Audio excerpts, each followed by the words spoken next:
So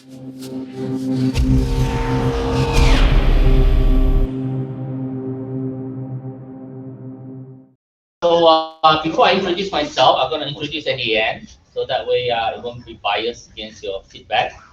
So I'm going to do what I do teaching. Basically, this is called experiential learning. So first of all, let me ask you guys. So you guys come here. So what would you guys want to know about this presentation? What do you guys want to get out of this? You read the abstract. What does that mean to you? You know that 90% you guys are going to be talking, right? You're going to be entertained. Entertained, all right. Maybe you have the joke about that cyber guy and all. Anyone else? Like cyber profession. Do we have a profession? Like, what does that profession mean? Like, what are we doing actually? You know, this is a very dry topic. We're the janitors of IT. We're the janitor of IT. All right. The maintenance. Okay. Maybe I just start with a little background. So, so over like about 17, 18 years ago, right? Security is very important to me, and I'm trying to have. You guys want cybersecurity to be recognized like other professions, like accountants, doctors, and stuff. Yes or no? Yeah. Yeah. So, what do you think it takes to become one of them, like to get the same level, the same recognition? What does it take? A lot more pay. A lot more pay, yeah. Okay, that should come after. Credentials. Huh? Credentials. Credential? Like Okay, we can talk about the credential. Just to legislate after. Engineers, doctors, lawyers all have legislative body, like, you know, engineers have. But he knows something good, okay? Recognition of societal importance. Societal important. Anyone else? Okay, let me ask you, why are they legislated? You see, they have an act, right? There's a law that let them regulate, right? Their practice. Why? Why them? Essential services. They're essential services, right? Okay, good. So that's part of this is so I try to security. I don't want it to. It makes no sense if you know. Do you guys configure a router at home for your Wi-Fi? Right? Everyone does that, right? Do we need to regulate that? No, doesn't make any sense, right? But we need to regulate things like the previous presenter, like those critical infrastructure or essential services stuff, right? So initially, like last year, I presented on information security. I was thinking about that. Then based on my experience, I think maybe we should expand that because the legislation now mentions something about, it used to be called public interest, okay? So now, and then we have the regulation, we have people who do shorthand, basket weaving, all are called profession, they are regulated, right? So now the government basically says something like, you know, public interest is good, but we want to be more public safety, right? You've got too many people, all these, they call themselves professional now, even basket weaving can be a professional profession. So do you want security to be part of that, right? The same level as that? So that's different, right? So I'm not saying you cannot, okay? They do have their needs, okay? They do have their like shorthands, right? Like in the code, you do have that. There is a need for it. So sometimes we're not aware of that. So other people may not aware of what we do too, right? I know that because my wife and kids always tell me, Vincent, I don't know what you do for a living, right? So I don't know that either. So okay, so that's basically, so I changed from information security to this, critical infrastructure protection and cybersecurity profession. Then feel free to ask any question at all throughout the presentation. I'll be more than happy to answer. Okay, I only have like 5 or 6 slides, that's it. So the rest I want to listen from you guys because then after that, once you guys tone down, no more questions, then I'll go into more details. And then that's it whether because that's when things like, I don't want to influence I want to get all these fresh ideas from all of you. All right, so we're gonna do that. So you guys know this stuff, right? These are the 10 critical infrastructure in Canada. How many in United States? More than this, I believe. Yes, 13, 15. 16. Yeah, it's the same thing. You just look at it different perspective. So you look at it. So why do you think they have this? Why these 10? Like if you look at this, what's commonality? What do you think? This is a very different perspective. Okay, if you never work at the public sector, say the government, handling disaster. I'm talking about disaster, not emergency disaster level. You probably will not see certain things. Anyone deal with when you guys do with security? Do you guys do interdependency? No, most people don't do that. Working for company. What about dependency and harmonization? We don't talk about that regularly. But at that level, from the government level and up, they do. And at the same time, they complain because they said the public doesn't know, doesn't appreciate because we don't do that stuff, right? So these are all interrelated, right? For example, you guys work in what industry do you guys work in? Anyone work in the food industry? No one? Oil and gas, I assume this must be some oil and gas. Right, we talk about security and oil and gas, right? When you guys talk about security, business continuity, you guys talk about how the food's gonna get to you so you can eat. Anyone? Is that part of your business continuity plan? In a natural disaster, it would be for the workers, yeah. Yeah? How are they gonna get the food to eat? That's not my department, but. Yeah, that's what that's very common, right? So that's what this is about, right? Yeah. Okay. Now, how does the food gonna get to you? Or get to the store, somehow get to you? How does the food? All you guys have business, right? When you guys do security, here I'm gonna protect the system. I'm gonna keep it up and running. You're whether your operator, engineer, supervisor, superintendent, doesn't matter what. You have to eat, right? So the food has to come. So how does the food come? Travel from one place to the next. In what? Transportation. Very good. Transportation needs what? The car vehicle needs what to go? And road. You need energy, you need gas, you need roads. Roads has to be maintained. You need gas, right? And then how do you get the gas to where you need to pump it? More transportation. Transportation, or you need pipeline, you need pump, right? So you see, it's like a cycle. That's why this is the interdependency, right? So these are the kind of knowledge we don't have in Canada, right? You go to other countries, they will have, or the government level, they will have, right? So I don't know where, there's no courses that will teach you that, at least not that I'm aware of, right? Will say that, okay, how are you going to plan off of that? So I had the opportunity to plan. So I did the pandemic plan for the city of Calgary and also the flooding and stuff. So that opened my eyes to all this kind of stuff. Critical infrastructure protection. People talk about it, normally they just focus on very specific areas, right? So the first thing in pandemic we know is that what's the most critical services in North America? Which one is the most important? Energy. Energy, very good. Which one is the most important in the world? Food. Government? Water, very good. Water is the only one, if you look at all the international standards, we don't regulate it, right? We don't set the standard. Who set the standard for this?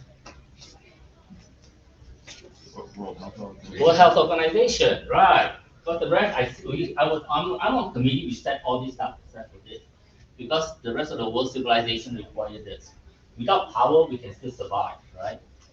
The only reason North America and most industrial countries require power because without power, we live so far away from the water now these days. Without power to pump anything, deliver like water or anything else, we are toast, right? Especially humans are not designed to live in this kind of weather, right? In this kind of place at -40. So that's why we need that thing called energy, right? So there's a war going on somewhere in the world where want to destroy that. It only take a few little plane, like triangle little thing that kind of blow up and then 30% of their power is gone, right? So that's how vulnerable we are. That's why I was thinking that we need a profession to be able to help with this. Okay, you heard our chief military that say that up north, we have a north part, right, where it's all white. Beyond that, there's another country, right? If that country were to come over from that part, we are toast. We have nothing that can stop them. Okay? I know we have some monitoring, we have like 5, they have like 25, so we are toast, right? So those are the kind of things that we are not prepared. Canada are never ready, all right? So those are the kind of knowledge I want to be able to see as part to the public at large. So I want that particular, because I know we can security, but let's have a profession that can do this, right? But we need more than IT, we need more than OT, right? We need physical security, we need people who are expert in some of this area and so on, right? One of the thing is that during pandemic when we're planning is, you guys only want to get paid, right? When you work, Yes. right? So you want money, what form of the money? Crypto doesn't work, Bitcoin doesn't work. First of all, there's no power, your ATM doesn't work, right? So one of the things we planned was for cash, right? So yeah, so those are the little kind of things. So when you talk about cash, so when you work in this sector, is there critical system here? Why would this financial be here? Why would this be critical infrastructure?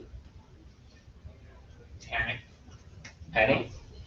Besides cash and money, It's one of the things, the ATMs go dry really quick, right? yeah. And the reason this is here, one thing you'll notice, although a lot of these places use things like control system you guys all know about, but here we are trying to track, when I work in this sector, we track terrorist funding, right? How they move the money around, like Al-Qaeda and stuff like that, we track those things, right? We monitor that stuff. Because they get the money, then with that money, they have the capability and ability to procure weaponized stuff and things like that will attack all the other things, right? Even bad people need money, right? So now you see why I'm focusing on critical infrastructure, public safety. This is not something that you just, I can turn on my router at home, set up my security, basically I just plug it in, right? And press 2 buttons and that's it, right? So this takes a little bit more knowledge than that. So now you guys understand public safety, why we focus on this. That's why this whole conference, whenever we talk about OT, that's the focus. Okay. Okay, let's look at this profession here. So what do you think the first diagram, what do you think that profession can be? Accounting, yeah. And the other one? Doctor? This one here?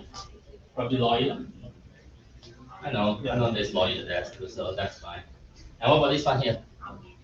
Architect, yeah. Architect is regulated too, right? Yeah, so they all have their reason, right? So this obviously the infrastructure. That obviously, you know that if you don't have money, if someone steal all your money, all of a sudden you go to your bank, you have no money left, zero, that's kind of devastation on your livelihood, right? That's why all these are all regulated. What's the other one for food? Which profession you think is regulated there for food? Agrologist. Agrologist. Yeah, manufacturer, that's probably engineering. But you notice I stay away from engineering because I don't want to get hit or something like that. Maybe thrown at me. So yeah, so agrologist, so food. So these are the kind of professions. So what do they have in common? So they do have there's an act, right? So fine, there's a law that says, okay, you guys have to be regulated. So now what? The professional community that's somehow certified or recognized. Okay, here's the law, right? Now, they say that, okay, so now you think, let's say you're a doctor, right? Let's say all of you guys are doctors, just for one day, all right? So you guys are all doctors. So the government say, okay, medicine is very important, health is very important to everyone. So we're gonna form some profession called doctor, so everyone can do. So how are you gonna start? Okay, everyone here say, I'm a doctor, I'm a doctor. But how do you decide who's a real doctor or who can actually do the work? Like when you seriously, when you go, yes, go ahead. Regulation body is someone to. So you need some sort of body, right, to regulate, right? So when you go see a doctor, what do? Like, how do you know that's the person? You just look at the door, they say doctor. You just go in, huh? You look for certificate. What do? Do you look for some destination or not? Look for accepting patients. That's right, yeah. When you're panicking, yeah, walk in, right? But seriously though, when you go doctor, a doctor has okay, when you go see the doctor, when the doctor tell you that, oh yeah, you need this medication and all that, so you question the doctor. Okay, some do, but in generally, or maybe he is a doctor, that's why he knows better, right? So So you don't, right? You just trust the doctor because why you just trust the doctor? There's no government monitoring, there is a system, There's a practicing, system, meeting the criteria, Okay. practice, so we know we trust government. So you want to, let's say even if you want to find one of this profession, how you go find? Let's say you need an accountant to do your tax. How do you do that? You just Google reviews. Google reviews, wow. But you just, because there is a regular body, there's act, there's definition and stuff like that, right? Alberta College. So, so what are we missing from a security perspective? So now that you guys want to become a professional, I want to be one of, I want to be recognized as one of this. How would I want to, how would you, what do we need? What are we missing to become the same level? Professional security. You need to agree on a standard. Standard, okay, what else are we missing? Examination. Besides the pay, what else? Everyone, the first thing they go is money, okay? I want to see the passion of your profession. Come on, you guys should Get say. passion when you get Education. Education, okay, some sort of education. What else is that? Regulation. Now, who govern this? The legislation. What is the scope of that legislation? National? Anyone else? It could be international if it was set up that way. So technically it's provincial, right? Okay. So that is the reason why when we first founded ISC Square, you guys know what ISC Square is? Yeah. We just founded that. I think that's probably the only one in the world that is at a provincial level, right? You have a chapter Toronto, Vancouver, but nothing provincial. The reason we started, I to grab the provincial level because I want to be at the same level as them, first geographically scope located first, right?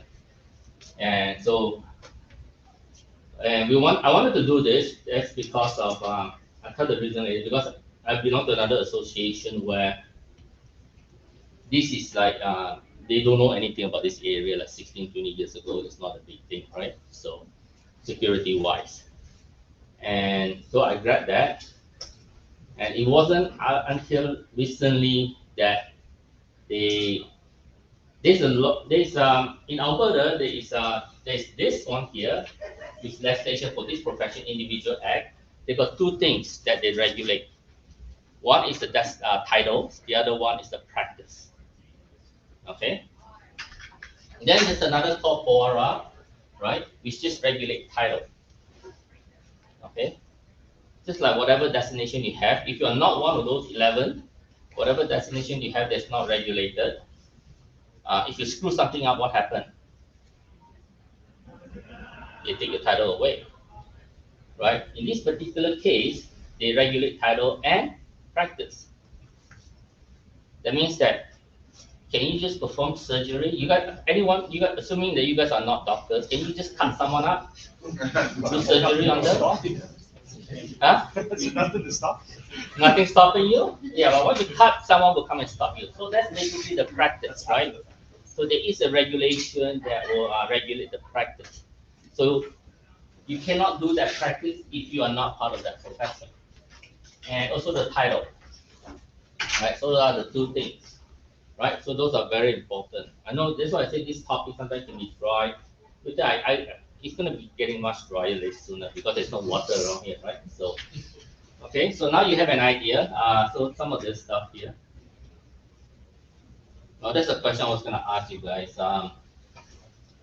related to this. So, and you guys already got all the components, so I'm going to just move forward to it. Okay. And so now I can hear a bit of history. So what happened is that now I can share a little bit on my background. So so one of my background is, yes, I'm also an engineer, so please don't hold that against me. So so what happened is that with engineering, the act that regulate those so-called independent legislation and those who govern the one that's just a title PORA have not changed for many, many years. Like I think maybe 30 years, right? Somewhere around there. It's only recently that this has been updated less than a year ago, like I think in March or May time frame. It's just been upgraded. So it's currently in the third hearing right now. You can go read up on the website. It's called Bill 23. Alberta Bill 23, not the national, not that, right? Bill 23. So I'm waiting for the third hearing. If it passes that, then hopefully we will need to, then we can apply to see whether as a profession. There's different model we can approach this, okay? That's why I want to open to all of you here, whether the general model that we can have something that do this with cybersecurity or whatever security, OT security, whatever part of this, or we can have individuals, okay? I'm not gonna tell you what my preference is, but I'm just gonna open to let you guys think about it. You can let me know. Now, the whole idea they do this, there's something called the rate take reduction initiative at the federal level, also at the provincial level. They mean they want to streamline all of this process. Okay, so that means that if I found something that has cybersecurity and you want to have another cybersecurity, that's just wasting government effort, money, and it's, application wise, just hassle, conflicting and all that. Then they just kill everything. They say that's it, go away. That's what happened in BC. BC has this first, and then Alberta decided to copy BC and start and then have this thing professional governance. If you check BC, also has that. So this is general, see? General. And now another very important part of this is that it's like you guys are concerned about something called freedom of speech. That's very important, right? For us here in Canada. So this is also another thing that's very, very important to keep with is called self-governance. Okay? So right now, who govern what you guys do? You guys call yourself security professional, right? But who makes sure that you are who you say you are? Like, you guys have designation from somewhere else? Like, from any professional association or diploma or whatever? Do you? We just make up titles. Make up titles, all right. I've seen all kinds of titles: chief hacking officer, chief penetration officer. That one is a strange one, but yeah. So I think the best one I've seen, this president of the company, he called himself the emperor. So yeah, so the business card emperor, whatever. So yeah. So this is golden, right? Self-governing. Okay. So what does that mean? What does self-governing mean? See, to me, this is very important to Do your have own that. discipline and enforcement. Yeah. What's the background? Are you a lawyer? Yeah. So, Worse. huh? What can be worse than that? You're a judge. He's an auditor. Yeah. So that's very important. That's self-governing, right? When you look at doctor, lawyer, architect, why are they all this? Because they're self-governing, right? The government look at them as an expert. You look at one of those hearings, right? They brought up a case, the opposition of the government brought up a case here that the minister decided to phone up the medical field and say, hey, why are you doing this? No, during pandemic or something, it's trying to tell that this is what you need to do, right? And then the president or the chief administrative officer or something from the medical field and say that, what are you talking about, right? So the opposition of the government will say that is why we let them self-governing. They know that field. They are the subject matter expert. They are the professional in that field. You are government. Stop telling them what to do. That's the beauty of self-governing, right?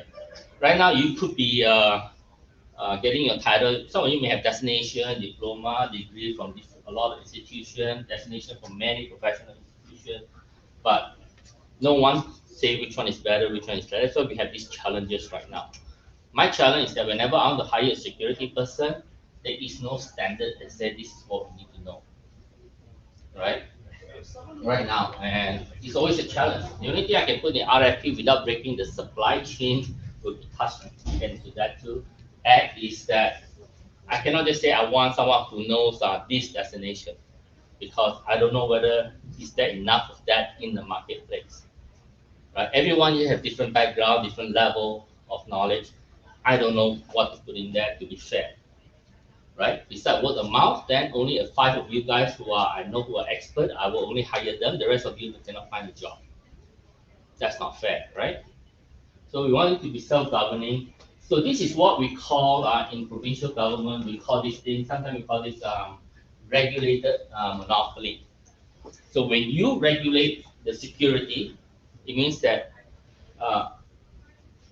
it is regulated. That means that it is monopoly. You the entity, the administrative, you're going to be making all the decision, but within the oversight of the government. So some people will do all of this without oversight of the government. Like that's what we are doing right now, right? We all have different professional association we kind of align with or education institution, but education institution is a bit different. That one is regulated, but we also have a lot of private company that come from the states, come up here and teach, but they're not regulated, right? So you don't know the quality of that knowledge you acquire. But you know things like doctor, lawyers, ecologists, they all have their self-regulate, their knowledge is standardized through a body of knowledge, right? And then the experience is standardized too. You need to practice for so many internship, training, whatever, for a certain period of time. You have to be vouched, you have to be tested before you can actually practice. So that's what the self-governing is all about. Okay. So we want to streamline, so you can search for Bill 23. There's our website up there. If not, I'll give you a QR code at the end. You can take a picture, and then either you want to Google, take a picture of it, you can scan it later on. Then you can always email me later on. I'll be more than happy. Right now, I got a team of people. I can tell you later on. So I've been trying to do this for over 16 years because of on the engineering side. The engineering people don't care because they only, I don't know why, they say, I only care about the word engineer. If you use that, I'm going to sue you, right? So I talked to the engineer, I said, you sure you're going to sue me? He said, yes, I will take you to court, Vincent, if you use the word engineer, like security engineer. I said, okay, fine. And so I do know the way around it, right? I just have to go tell the government, make us an exception, and that's it, they cannot do anything. So that's what they say, so they don't really care. So we can call ourselves, right, whatever security professional, security expert is actually a legal term, to be better try to avoid that as liability. So whatever we want to call our profession. So that's one of the things we're trying to work on. Can we do this? And how we're going to approach this. So this is a Bill 23. That's the website. The reason I just show you a snapshot of the website, if you go in, this is what you're going to see. So you don't go to Malaysia's website, right, by accident. And so here's the 11 PRO, professional regulated. Basically, these are the ones that register under independent legislation, right? You can see everything from architecture, agrologist, surveyor. Now, how many of you do assessment in the cloud for security? What do you guys normally ask? What kind of report do you ask? Third-party audit or what? What do you guys ask? SOC reports. SOC report. Who regulates short report? Who? Huh? Is it II? No, it's the accountant. CPA. Yeah. They are regulated right now. If right now they go to the government and say, we are the cloud expert, right? Look at that. All security people ask for our report, right? SOC 1 type 2, SOC 2 type 2, whatever, right?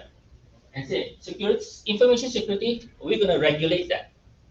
That's it. Everything you do, you can no say. They can say whatever they want, and you have to do whatever they want because they are regulated under the law. That means if you start practicing something, if they start to take security under them, that means you break the law if you don't register with them and you practice without paying them. Fundamentally, you pay money and then they give you the license. Well, you have to pass the exam. Right? That's why I want to grab that security practice before they take it. So technically, they can say that right now. You guys ask for SOX report? Yeah. Why don't you guys do it? Do we have one for security report? Maybe CSA, the one we heard in the this morning in our keynote, but right now that's not the standard, right? We trust this, we don't trust CSA because this is regulated, right? We know the standard for this, we know the government trusts this, the government has funding for this, you take this, you get student loan and all that. For CSA, they don't give you student loan to go take that course, right? Because it's not recognized legally under the law, right? So that is why we, yes. And right now, those of you who are, so these are the ones that under Quora, they only regulate the title, right? So there's no practice. For example, the IT side, right? You guys all practicing IT? Yeah. You guys have any of your title designation? You're gonna say what designation, right? See, that's the point, right? But the only reason I get that only because when I have to testify as an expert, then that will make a lot of sense because that will be recognized under the law, right? I'm also an IT professional too, so now slowly you get to know me a little bit at a time. Okay. Um, Supply chain.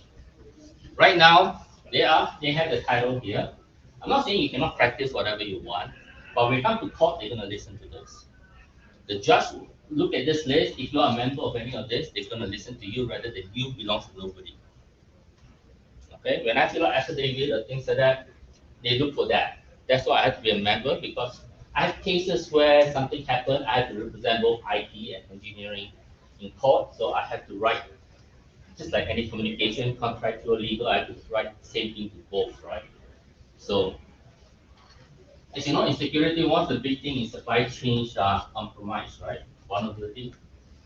Right. Those of you who are with, I know Prasan there, an expert in this area. I think some of you guys are too. When you talk about how you're going to secure your supply chain from vulnerability, one thing people talk about blockchain and stuff like that. And then if you think you're going to apply that to security, guess what? If they come in and say, I don't like what you decide, we're going to set a standard, guess who's going to win? You can put all the effort in, set up your own, discuss in your workshop, whatever group, they're going to win. Okay? That's the power of having been regulated. Now, having self-governance, that means that you can decide that, right? Right now, when you talk about education, who's decide? You guys take security. Some of you are students here, or student at other schools. Who decide that? Not you, not your profession. It's the industry. It's the school, right? Every school are different, right? Depending who's there, who decide. I know. I work in the industry and in academia at the same time, right? Automatically, the school will decide a program, and then they're going to get that approved. Well, there's also the Act, there's University Act, there's PBT, Private Vocational Technologies Act, and all that stuff. Then they submit it to the government for approval. Obviously, there's a few other stuff in there, like getting letter of interest or industry, blah, blah, blah. Then, once that approved, they teach, right? I can tell you, I don't think they have the right people at the government to approve all these programs, okay?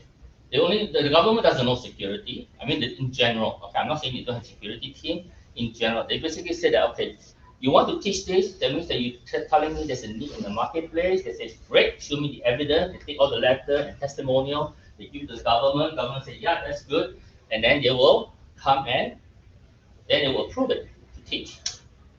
Any student here with student loan, right? When you phone the student, assuming you have student loan, when you phone the student loan, what's the first thing they ask you? For identification, huh? Loan number and social insurance. Why is that? Isn't that compromising, violating your privacy under your PI, Personal Information Act? No, because remember when they give the when the education institution tell the government this has a need in the industry, that means that they have to justify. That means that there will be job available when you graduate. So they have to ask every time you get a loan because they approve this program, you can get a loan to take this program so that they have to ask you for the SIN number whether you got a job in that area. So they do validation, right? The school will ask every student, when you graduate, they will call, you get a call from the school, they say, do you have a job and what job are you doing? Because they have to justify back to the government that, they approve this program, you get a job and all that stuff, right? That's why they ask for the SIN number because that's how they try to validate what the education institution say, whether you actually got a job, right? See, these are the kind of thing that nobody does because most of you either work in industry or school. I work in both areas, so I see the whole spectrum, right? So that's kind of thing. So this is one at the very high level, okay? So we have Canada, and then we have public safety. We have this something called physical infrastructure protection and cybersecurity. So there's an act in there, right? There's actually a legislation there. And then from there, I know that's national. Then we have provision, DO 23. And then from there, we're hoping we can set up this thing for our profession. So in general, what we need a specialized knowledge. So we have to decide what is the specialized knowledge we need to protect Canada. Technically, we're supposed to justify business case for the provincial because this is provincial level. And then we need ethics. All professions have ethics, right? And then we have some sort of experience. So that's what we need. And then from there, once you justify, they give you a title, they let you practice it. Hopefully, there are two parentheses because if you ended up with the Torah type of legislation, then you cannot regulate practice. You can only regulate the title or govern the title. And if you can govern both, that would be the best. Then you become a professional. So this is how we do professional. I know there's a lot of definition, but this is professional under the law, right? Under the actual. So this is how it works. So I put this big question mark here and say what this is. Now, how do we end up in public level? Because right now I'm trying to approach this from the IIT square because engineering doesn't care, right? I've been trying to do through engineering for years. They don't care. They just for 17 years because of security, no, nothing. Does engineering play a role in security right now? Anyone in building? Anyone doing? So they have to sign off what? Your alarm and stuff like that. They still have to sign off. Only the static under the law. Because do architecture, don't you guys know that you get sign off? Right? So engineer have to sign off. So when I asked them, I questioned them, what happened in the dynamic during runtime? What do you guys do? The engineer expert said, I don't know. Right? Right? They only look at the connectivity because as you mentioned before, things like the single loop phase or whatever, they look at that loop, make sure it is covered. When you run in runtime, they don't know. Because security is not their domain. Right? So that's why I think that we are the expert here. We should regulate this, right? But obviously, we need other experts to be able to help us with the critical infrastructure. How do we end up at the national level? Because we are the first one. BC has one, but most of the people in BC they go to another act called Security Services Act, where that's where like bodyguard, locksmiths, the people who scan you at the airport and stuff. They under that act, they call it.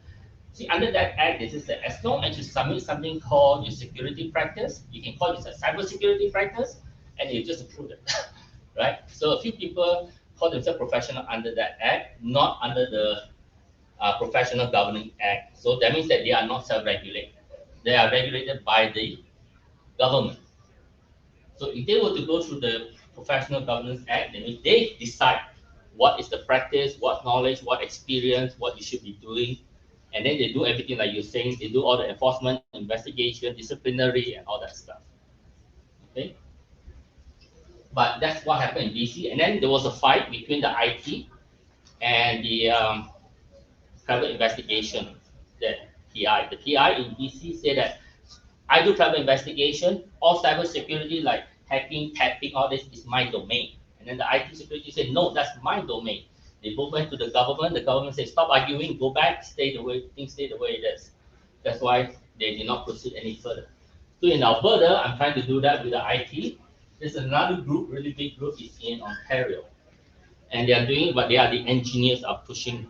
They already have something that regulates critical infrastructure. They call it CIE, Critical Infrastructure Engineering, because they want to take care of the infrastructure. They issued an official destination there. And they're changing that to CSE, Cybersecurity Engineering. You can change your title. Under the destination, it didn't say you cannot change this title. So they just changed from CIE to CSE. Okay? So that's what they do. Now, keep in mind though, there is engineering, and that means that most of the engineers are there. If I can get this, but they don't have this act over there, so that means they have to create this act, this governing act. They have to create it, so they don't have it. So without going to a lot of detail, they have to create like supply demand legislation, and then supply demand, and there's a lot of things they have to create from scratch. That doesn't exist, so they are uphill battle. We have this opportunity here, right? I waited 16, 17 years, and finally it's here. And I'm hoping we'll be able to move forward. And hopefully after the reading, by early next year, we can apply for it, and hopefully we'll get it. But if the engineering gets it, if we can get it here, I'll pass the business case over there.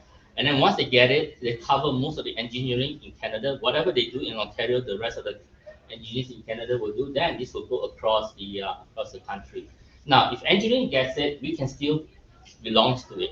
Okay, we can either be part of it. I'm not sure you're aware. Now, engineering is not a monopoly. Okay, because they are regulated by the government. That means that you can actually become like a so-called limited practice, right? So engineering is, you see, with that kind of self-governing, what they do is that you can follow any model. We work together. I work with lawyers, accountants, professionals, and all that. We discuss all the time. I'm just going to just talk about the engineering model. Like medical is different. Medical has 23 different disciplines, and they all self-regulate within that discipline too, right? But engineering doesn't. Engineering approach is that once I give you a PN, that means that you yourself decide your own competency. If you screw up, you stand in front of the judge and explain why someone died and you go to jail, right? So in this case, if you say you're cybersecurity, then you do cybersecurity, right? And then you practice within you decide because we trust you, right?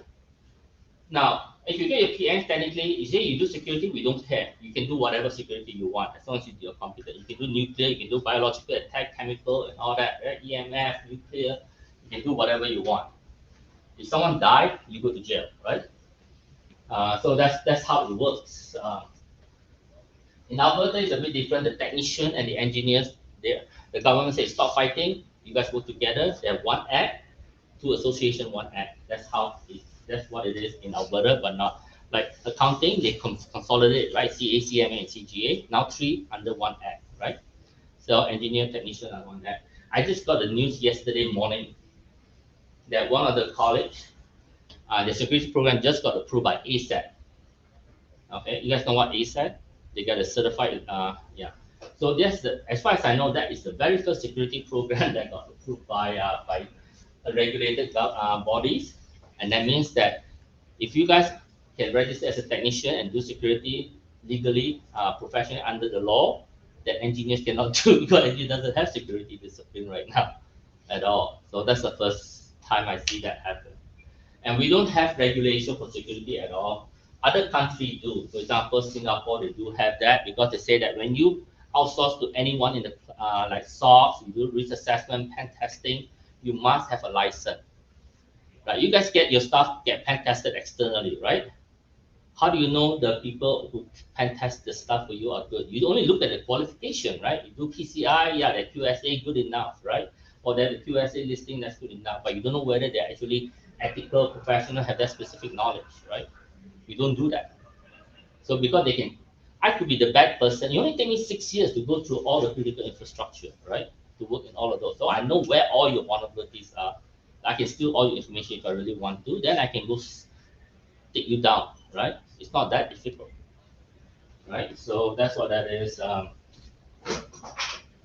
So now I'll share you a little bit about my background.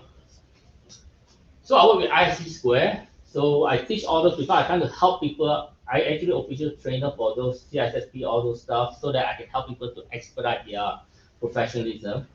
So I wrote I contribute to the IEC 62443. I cannot write their professional exam because I wrote the exam for them, right? I have all the answers. So I cannot do that.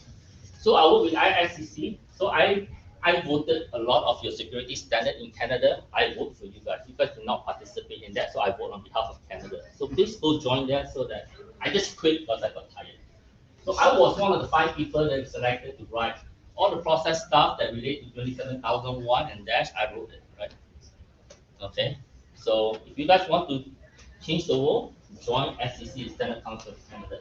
One thing I'll tell you right now, we have the top level, a lot of experts in cybersecurity and industrial. They are all from Calgary and Edmonton, believe it or not, in the world right now. So go to this here, submit your resume, and they officially will give you a letter, call you an expert, right? Because if not, you cannot go vote on behalf of Canada if you're not an expert, right?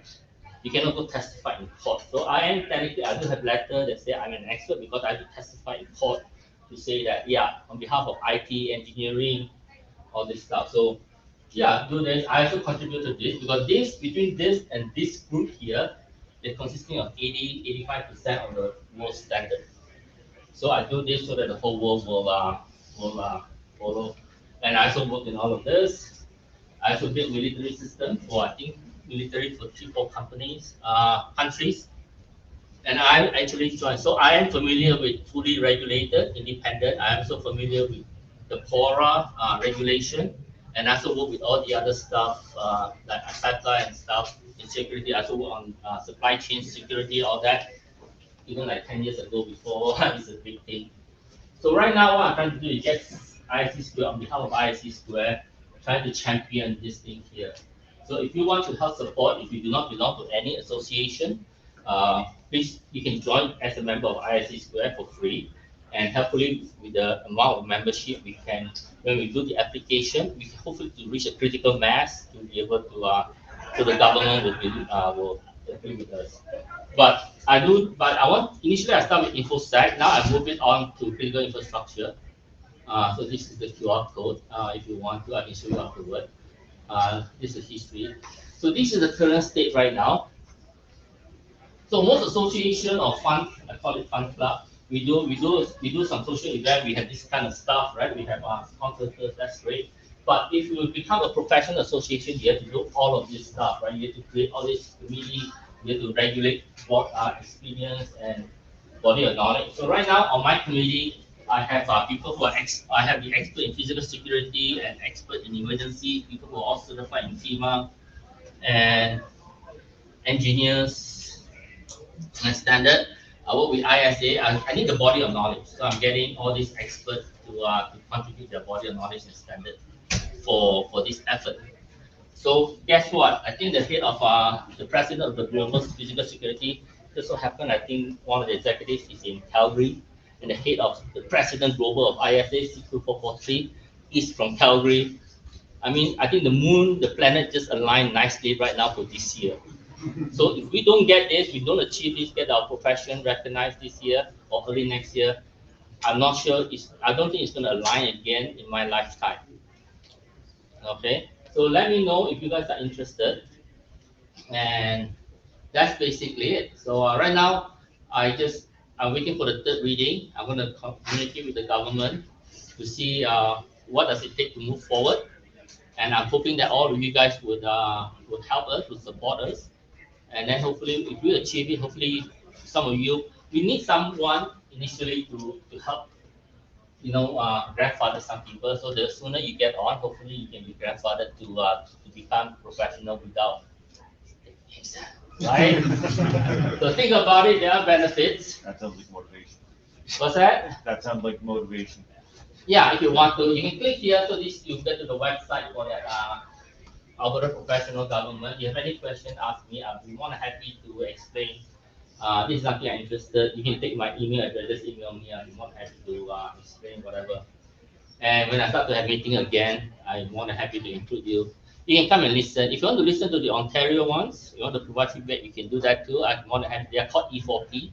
They are looking at all emerging disciplines, not just security. They're looking at nanotechnology, biomedical. Then they look at all disciplines. I'm just focusing on critical infrastructure and cybersecurity. Okay, thank you. Yeah. Is there